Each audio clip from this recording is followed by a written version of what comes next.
So, Jesse, have you heard of BlackRock? It's like a genre of music? No. It's the world's largest money manager. They were founded in 1988 with $7 trillion in assets under management.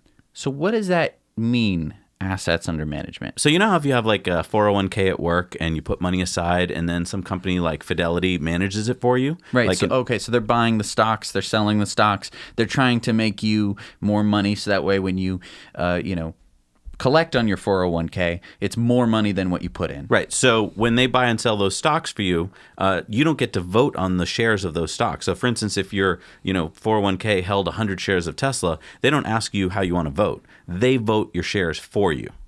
Why? Because they're managing your money. What if I want to vote my shares? You can't.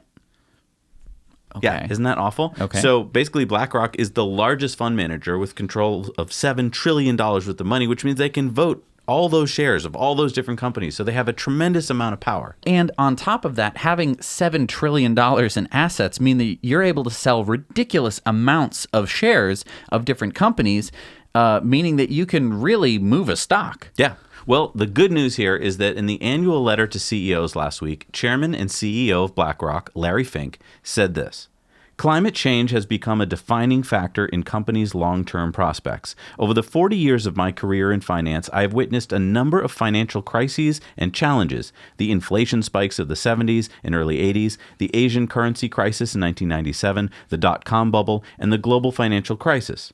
Even when these episodes lasted for many years, they were all, in the broad scheme of things, short-term in nature. Climate change is different.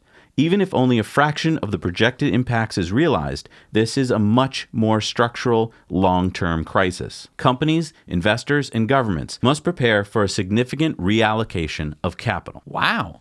Yeah. So the largest fund manager has basically said to CEOs, we need to tackle climate change? Yeah, so BlackRock has joined Climate Action 100 Plus, which is a group of large asset managers that is pressuring the biggest polluters to reduce their emissions to respond to the climate crisis. They have also just announced that they will no longer invest in thermal coal. That's about $500 million from their investments that they're going to shed. And they will drop company directors who fail to act on financial risks from climate change. Now, this is a big deal because this is how the market values companies. We're going to be doing a story on Patreon bonus stories about a big Wall Street guy who is obviously affected by this BlackRock shift. Now, what do you mean they will drop company directors?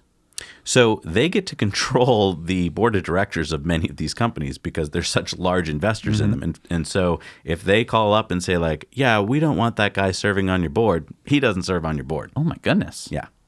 Wow. Yeah, this is a major shift. So to follow up on this story, I wanted to touch on Davos, which The everyone's... Onion Knight? Not the Onion Knight. The smuggler?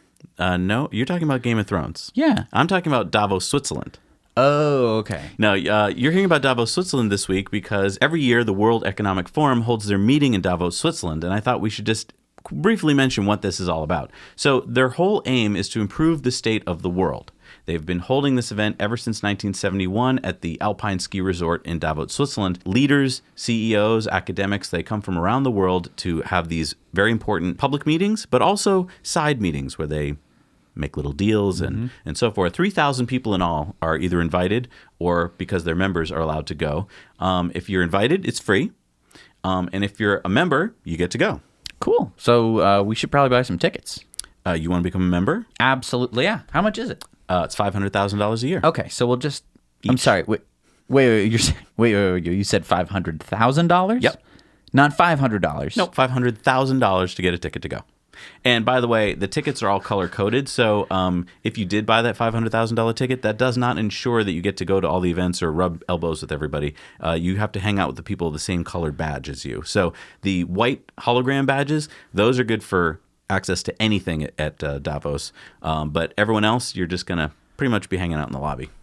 Wow. How has this not been in like a James Bond film? I haven't seen any movies where this is like, there's always like some kind of fancy thing, but there's never been this. Maybe because the people that control Davos control the movies. That's a good point. There's a lot of security there. I think the people in Davos control the people who control the people who control the movies. Probably. Yes. Okay.